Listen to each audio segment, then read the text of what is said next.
Okay, so I am Marcus Strice, and this is for FTT 1046579 Gunsmithing Tools Lab. So in front here, I have a few items. Maybe too many items, but I have a few items.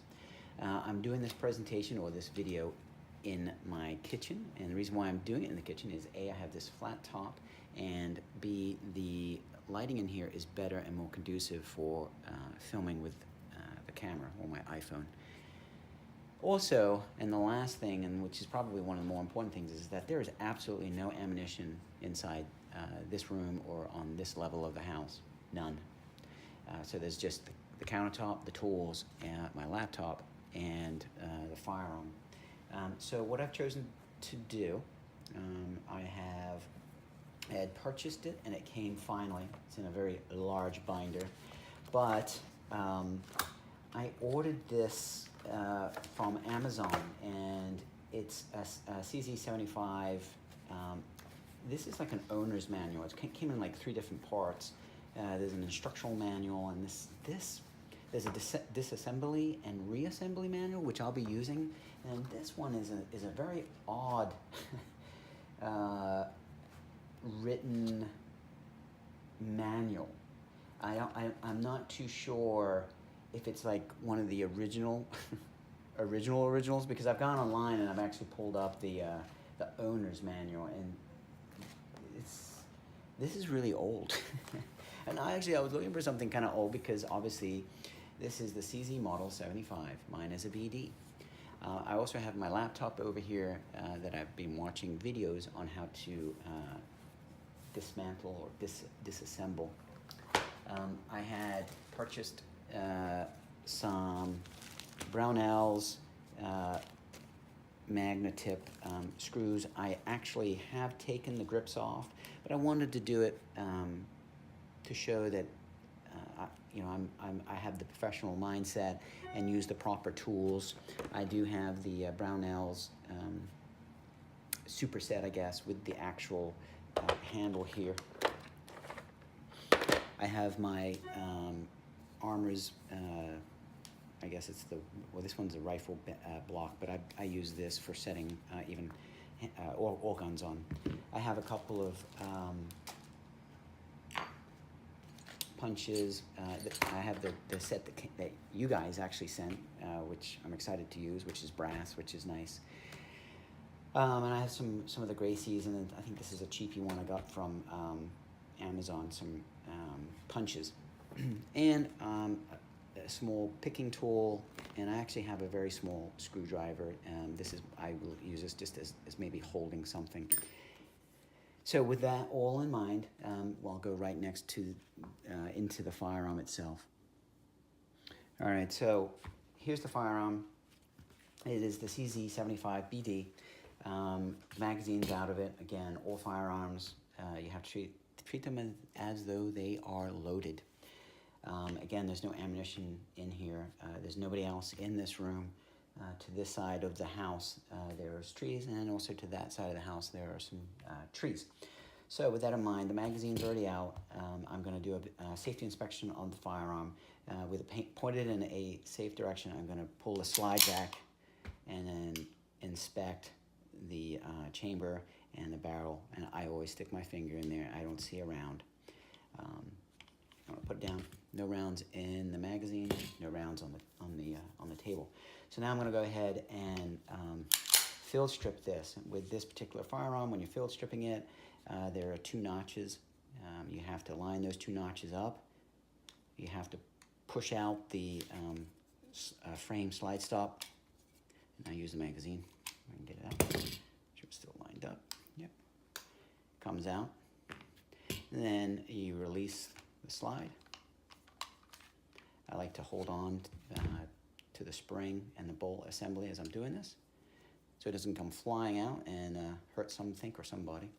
And then you're gonna take out the recoil rod and recoil spring, and then you're gonna pull out the barrel.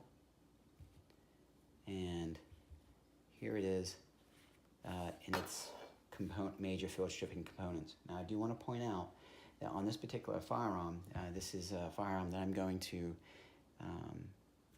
re-coat. Probably use, no, this is an alloy, this is stainless steel.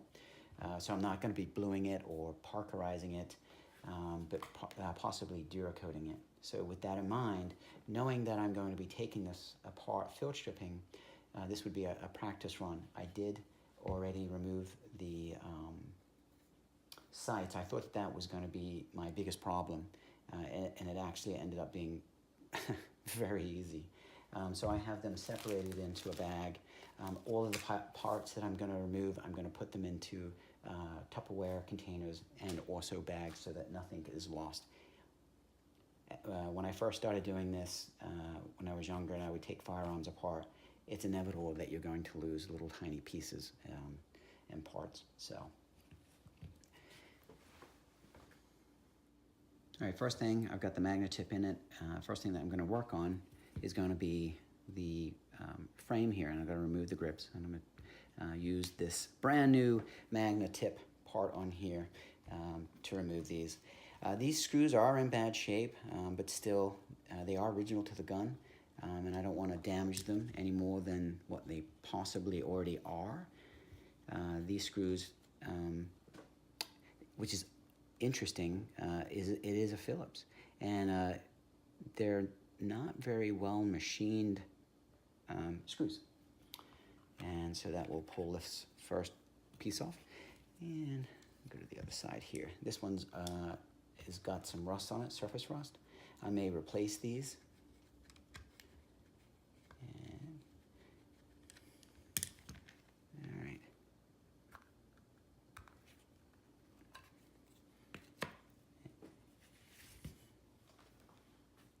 So the instructions from the instruction book are showing to remove the first pin up here. There are two, actually there's two pins, one up here and at the bottom here. It's a lanyard post, so I have to remove that. So let me remove this. Okay, so I've driven the pin through. I'm just going to remove it, which is holding, believe it or not, this is like a magazine spring. One thing I forgot to show, this is the actual hammer that SDI sent. This is one from I had gotten from Brownells. This has been really my workhorse. And then I have one, it's not a ball peen. This is something that I don't use very often, but if I'm hitting a punch, rather than mar up too much of the brass or the plastic, I'll use this just as a slight tap. Okay, so it's the magazine spring, and this one's actually got a damage to it, something I may replace. And you've got the main spring and the main spring plug, and here's the pin that goes through it. All right, I'm going to pop these in my lower receiver part spin that I have over here. All right, so the next step is going to be removing the decock in the rear of the firearm. Now that one's a little tricky because you have a small spring that you have to push over in order to push out the pins that hold it in. All right, so I've moved this small spring over, and now I'm gonna be pulling out the decocking pin and lever together. All right, so I've taken out the rear assembly with sear and springs, and at the bottom, once it comes out and it's dirty, it gives me an opportunity to clean this.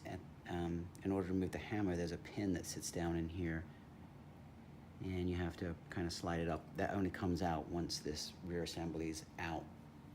I've left the pin over here. It drives through. I believe when I put it back together, I need a slave pin in order to hold it all together. So I'll work on that. I got the parts. I sprayed them down with Ballistol. I'm gonna give them a little cleaning. All right, so I've got the hammer out. and it's filthy. All right, so you can remove the hammer strut and hammer, but I don't feel comfortable removing this at this time. I've read that it's tricky to get it back in. Next step is to remove the trigger with that pin right there. And out comes the trigger assembly, and it also has stuff from overseas, that's all I can imagine. Okay, so with this particular firearm, there is a pin here for the, I think it's the slide lock spring, and I'm not gonna remove that. Down in the body, there is a straight blade, let's see that or not, straight blade, and a spring mechanism that holds in the magazine release. And I'm not too sure if I want to remove that. I may try to remove that and see if I can clean underneath of that. I actually did remove it, and glad I did. There's a lot of junk in there.